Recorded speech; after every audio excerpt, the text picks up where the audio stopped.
Hello and welcome to the first sort of summit of the diplomacy game. Currently, I have got Numquid with me, and we're pretty uh, relatively need more players at the moment. And we haven't started yet, so still plenty of room if people want to join. I gave sort of a brief introduction in the last video where we talked about how sort of diplomacy works and what it is generally. But now I guess we're going to get more to the specifics of how this game of it's going to work. So basically, here we have a map of Europe. There's 7 countries, and they're basically going to every day until the game is finished or until victory is declared by a particular country or coalition of countries. Every day we're going to have about 24 hours or so for every country to submit their orders for all their armies and fleets per turn. And then the next day, or at a time, sort of determined by me, I'll make a video updating all the movements and what happens.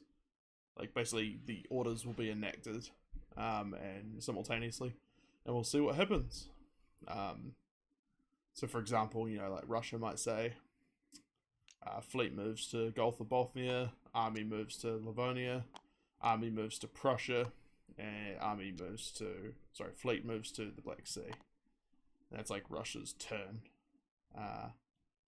Meanwhile, other factions may also be moving, which may affect sort of the outcomes of various battles.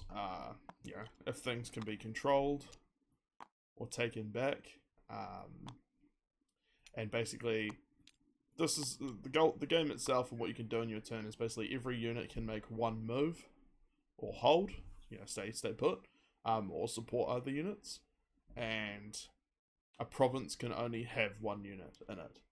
So you can't really like stack up multiple tanks or multiple armies in one province and then move them in.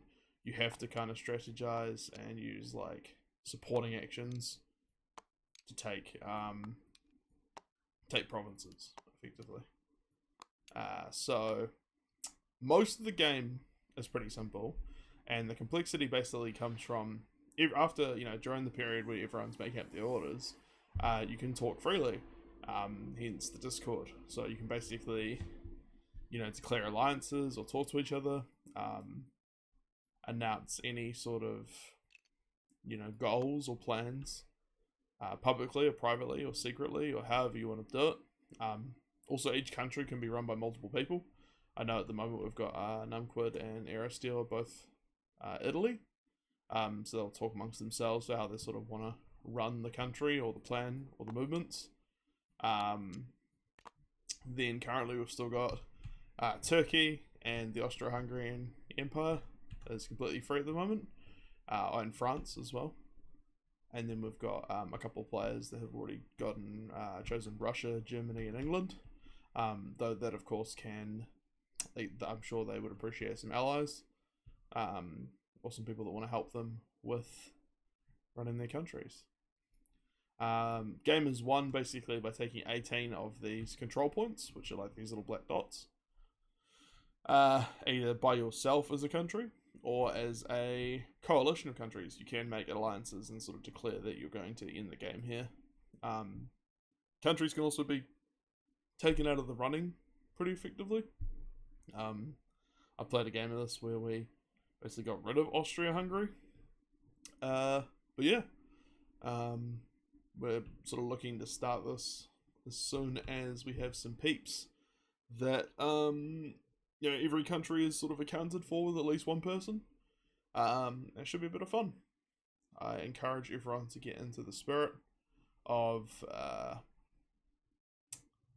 basically running your country and shit talking and trying to take over Europe as much as possible. And you can either be a force for sort of good or use skullduggery and diplomacy to get your way. I'm not sure how it's going to sort of pan out. But you have plenty of time to sort of decide and talk and make plans. That's kind of the fun of it. And yeah, that's basically sort of my broad introduction to you guys in a bit more detail. Feel free to sort of I guess talk though, and if there's anything you want to basically say, or if you guys have any cute questions or anything you want to ask me about how it works, now's the time, I guess.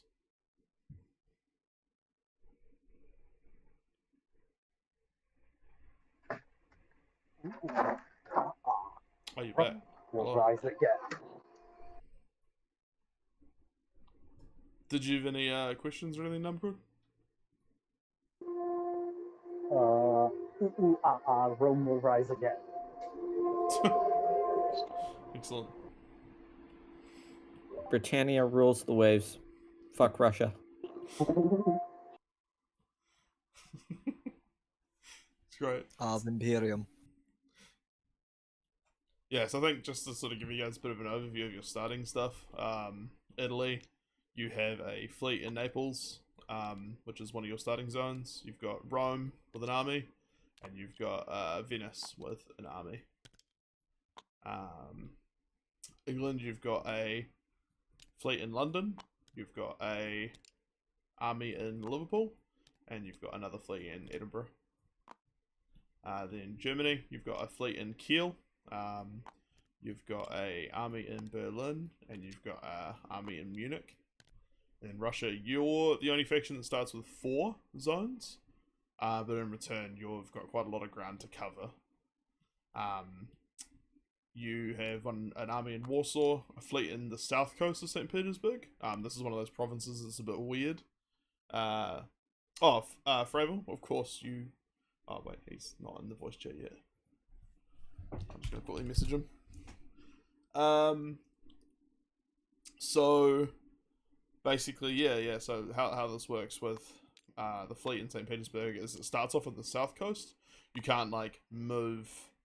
Like, the fleet is based in St. Petersburg, but you can't, like, move to the Barents Sea next turn. You have to, like, basically move to, like, Livonia or Finland or Gulf of Bothnia, because it's, like, separated as coasts. There's not many provinces like this. It's just a couple. Like, St. Petersburg or, like, Spain is another one. It's got, like, a north coast and south coast. You can't go, like, mid-Atlantic to Spain to, like, Gulf of Lion in, like, 2 turns. But we'll get to that when we actually do orders. If your orders are, like, not possible, I'll let you guys know. Yeah, and you've got, sorry to get back to it, you've got, fleet in St. Petersburg, army in Warsaw, army in Moscow, and a fleet in Sevastopol. And yeah, just an update for you, Fravel. We don't have a player yet for Turkey, and we don't have a player yet for France, I was going to say Paris. And we don't have a player yet for Austria-Hungary. So if you do want to join, there's a bunch of countries free. Or if you're not sure that you're wanting to, run a country, but like yourself, you could always join others because each country can be represented by multiple people. At the moment, we've got Italy. It's got 2 people. Whereas some of the other countries are only 1 person at the moment. Goes bird. What's that? I didn't even catch that. I do believe it was diplomacy goes burr. It does. And yeah, I mean, like, the beauty of it too is, like, it's a really simple game. There's, like, 2 pages of rules. If that, I mean, a lot of it's just, like, clarifying stuff that you don't really need to clarify once you've played, like, 1 round of it. How much of it is, like, Risk? I haven't read the rules yet. It's not really, like, Risk at all. I mean, I guess the only similarity is, like, area control. But you don't roll dice when you're, like, attacking stuff. There's not really an element of chance, and you can't really doomstack. You can't really, like, build up a bunch of shit in one region and then push it all in. It's more like chess, if I was going to make a comparison.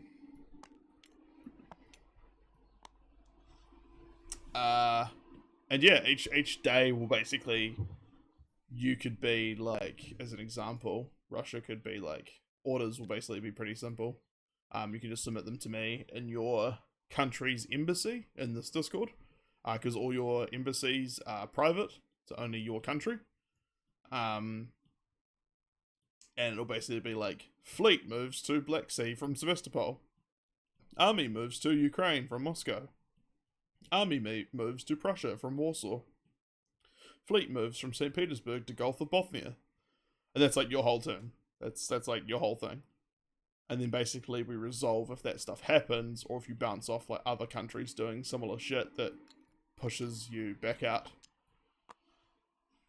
You basically have to like overload regions with control. So like, if it's unoccupied, you can just sort of freely move into it. Like Warsaw to Galicia, if no one else is going to move in there, you can just like take that.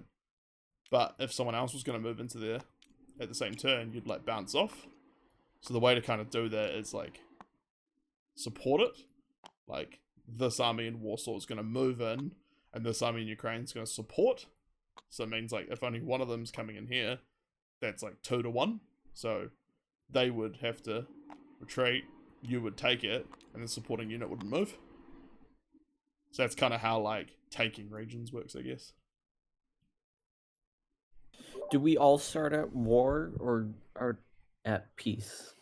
It's basically freeform, man. Like that's kind of the thing of it, is like it's not, there's no real set conditions.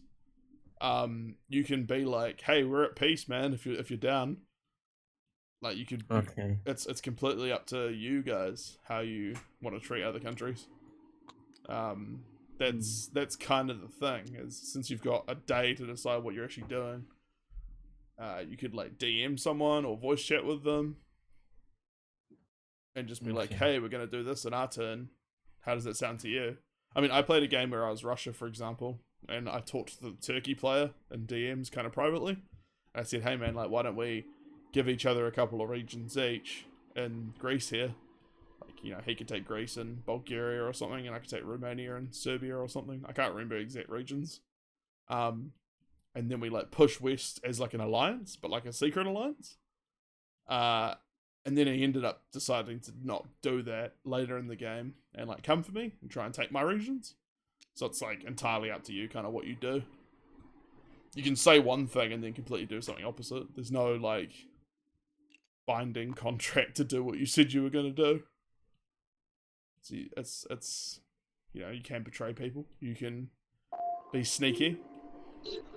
The only real rules are troop movement and resolution of troop movement. Yeah, I guess like the way troop movements work is basically it. Everything else is kind of just up to talking to the other countries, or not talking at all. You know, if you don't feel sort of confident doing that, you could just try and play by yourself without dealing with the other countries. So, But can tough. fleets and armies be destroyed or just like bounce back? They bounce back and can retreat, but if there's nowhere to retreat safely, they are destroyed. Yeah. Oh, okay. So how that kind of works, it's a bit hard to like simulate. But let's say Turkey had taken this here and here. So don't I get like a big advantage on the seas? The fact that I have 2 boats in the North Sea instead of just one. Well, at the moment you have none in the North Sea. Technically, it's technically in London. It's a coastal. Technically, but you know what I mean. But you won't be able to put. You can't ever put more than one. Yeah, unit. I can't put them both in the same province, but like. But you could be like, fleet in North Sea holds, and fleet in the Norwegian Sea supports the fleet in the North Sea. Then if someone tried to attack you with one ship, they're gonna bounce off, and you'll hold it. So they'll have to overwhelm you. But I guess which is hard to do. Which is hard to do, and I guess that kind of comes down to, you know, having to work with each other. Like, theoretically, if Germany and France made an alliance, they could maybe come for England. But if they can't work together, it'll be hard. So, if it'll be quite easy for you to hide on your shitty little island. Yeah. If I were in an alliance with France, for say, like, we couldn't put we each had one ship, and we couldn't put them in the same tile. Correct. Yeah. Like, yeah. You have to support them. So, for example, let's say England's in the North Sea, and Germany's moved to Helgoland Bight. This is basically Jutland waiting to happen. But let's say in France's move to the English Channel, you could say fleet. Germany's orders could be fleet in Helgoland Bight moves into North Sea, and then the French player submits their orders as fleet in English Channel supports fleet in Helgoland Bight's move into North Sea. So they're like supporting another player. And then, you know, theoretically, you're assuming the English player is going to hold. Turns out the English player moves to Skagerrak. So, like, the German player actually didn't need the support. And it just kind of like, you know, like, it can kind of like, you can have the best laid plans, and then what you think the enemy's going to do is not what's going to happen. Okay. Sounds cool. It's very like, you spend ages just coming up with like the perfect plan, and then the enemy does completely the opposite of what you expected, or does exactly what you expected, and you kind of like sidestep them and do something really clever. Probably another important point is mentioning these little black dots on the map in various provinces. They are basically a capital, and once you like capture it, you then basically you get as many units as you have capitals. So let's say Russia ended the year like this, and they've only got 4 units, but they've got 5 capitals now. So they'd get to pick a new army or a new fleet to spawn at one of their like starting provinces. So they could build like a new fleet or a new army at Sevastopol. So you want to go for these territories that have the little black dots. And that's how you kind of grow your powers. Like, you'll start with, like, England starts with 2 fleets and an army. But let's say if they took, like, Norway and Denmark, they would then get 2 more units to play with. Or Holland and Belgium, for example. So you can kind of build up your forces individually, as well as allying with other countries. Or temporary alliances, just being like, this turn, if you let me take Belgium, next turn I'll move out again, you can take it. You see what I mean? It's like, you can actually just do stuff temporarily as well. It's all just entirely like freeform. It's a board game, but it doesn't really play like a board game. It plays more like kind of like a discussion. Or like role-playing. But you don't have to get like super into role playing if you don't want to. It's all about how much you feel comfortable kind of doing, you know. We had one player that wasn't super into like playing as this country. He just kind of submitted his orders every day. Just kind of like moving and, you know, fighting stuff. But I personally think it's pretty fun if you get into it and try a lot of backstabbing and subterfuge and stuff like that.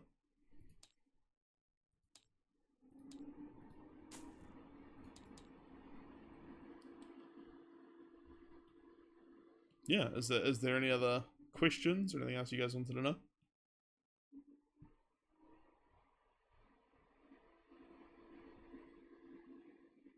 Cool.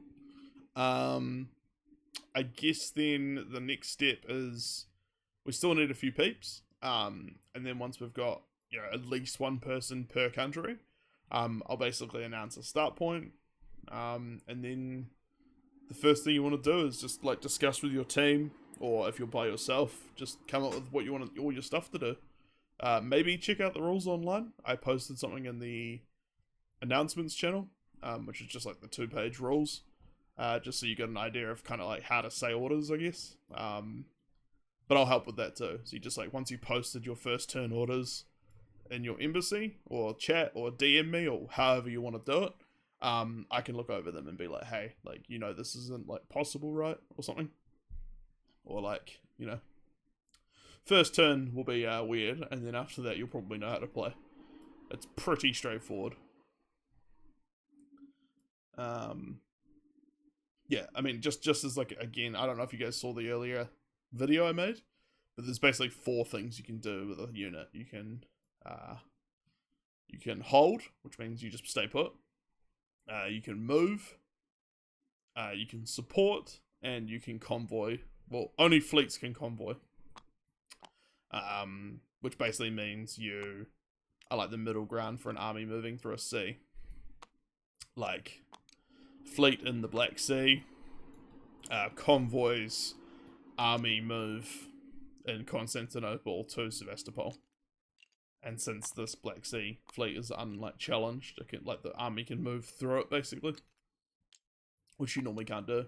It's only because you've got like a fleet there and you've convoyed it. And that's assuming obviously that this fleet wasn't here, which it can't be there. But and then you would take Sevastopol, and then you'd take it over, and it would be a Turkish location. But yeah, there's basically two orders per year. And then after the year ends, we do the discarding or buying of units. And then we just keep going till a group of countries or a country wins. Or everyone gets kicked out or whatever. It's a pretty mean game, so you could theoretically have like a country just get like wiped. But it's always a bit of fun. We always just like play the national anthem and say goodbye. And I'm hoping this won't take like months and months or anything, unless it gets real crazy. It should just be like, a pretty chill thing you do when you've got some spare time in the day. And I'll try and, like be pretty lenient. Like if people have got like real life shit or ops or something else going on, I'll just say like, hey, could you get your orders in when you get a chance? I'll wait for everyone. Because I mean, like at the start of the game, you've got 3 units. It's like 3 things you can do basically. It's pretty basic. Apart from Russia, you got 4. But it's very straightforward. Alright, if there's nothing else, I think that concludes the first kind of summit. Unless you guys wanted to talk to the other countries at all. I've made a bunch of voice chats as well, so you can have like a one-on-one chat with like a representative from another country, or if you've got like a 3-way chat. Just bear in mind, if you do it in the public eye in the Discord, other countries may know what you're plotting, or like may think you're plotting, or may make their own plans. It's all a bunch of psyops, I guess. It's pretty funny. We like publicly said we were gonna be like allies a lot of the time with like other countries, and then behind closed doors would go to the enemy and be like, "Hey, actually, fuck Germany. We should hit." Basically, I spent a lot of the game pretending England and I hated each other, and then it turns out we were secret allies the whole time. Is there a limit on how many units a certain country can have? Not really. So I could. So like, let's say no one's opposed Russia like at all, and they've taken Sweden. They've then taken Norway. You don't have to have a unit in the region to like own it, as long as no one else has like come in and taken it from you. So let's say one turn, just hypothetically, Russia's taken a bunch of provinces somehow, without anyone opposing them. You get to the point where like at the end of the year, you've got 1, 2, 3, 4 units, and 1, 2, 3, 4, 5, 6, 7, 8, 9 things. You would theoretically be able to buy up to 9 units, but you can only ever place them in your starting provinces. So what that means is you can only ever buy up to 4 a turn if you're Russia, or 3 a turn if you're any other country. Does that make sense? Like, and that's only if like the provinces are empty as well. So let's say like you've got 9 now, so Russia could buy up to like 5 more, but 2 of their home provinces have got a fleet and an army, but the other 2 provinces are free, so they could build like a army in St. Petersburg and like an army in Warsaw, for example. But they're still below that threshold. So if they still have these provinces at the end of the next year and they've moved everything out, they could buy like another 4 units until they're like at their 9 capacity or whatever.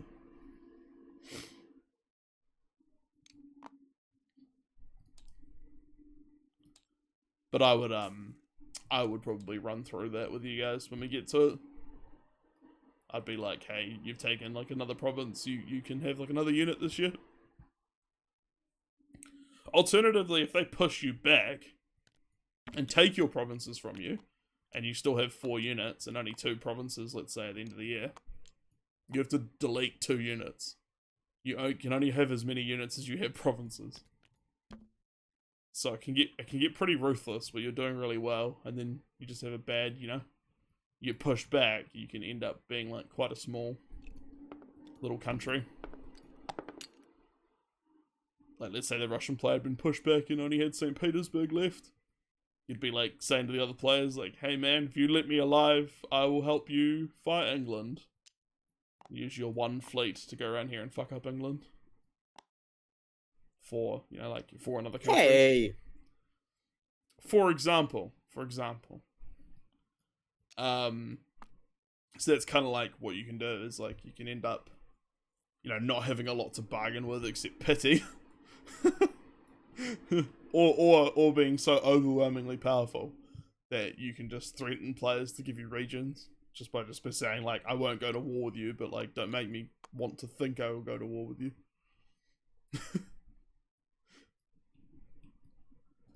It's all about psyops. Alright, that's pretty much it, really. I don't know what else to say, really. I think it's just going to come down to, like, building the teams and then starting. I saved like a loadout, so it's like set up and ready to go. Well, alrighty. Yeah, and feel free to like message in the chat if you have any questions or if there's anything else you want to know. I can see all the embassies, and they're all private, so like anything you type in your own embassy is like only for your eyes only and for me. And I've got like diplomatic neutrality. So feel free to ask me questions or be like, hey, if we did this, is that like legal or possible? It's like, yeah. Yeah. Alright, I hope we have some fun, and I hope it ends up being something you really enjoy. And yeah, if you got any other players that you think would have fun, or you think would be cool, or you want to add to your country to help you, organize your orders each day, feel free to invite them. Alright, I will catch you guys later, and I'll make some pings when we're ready to start.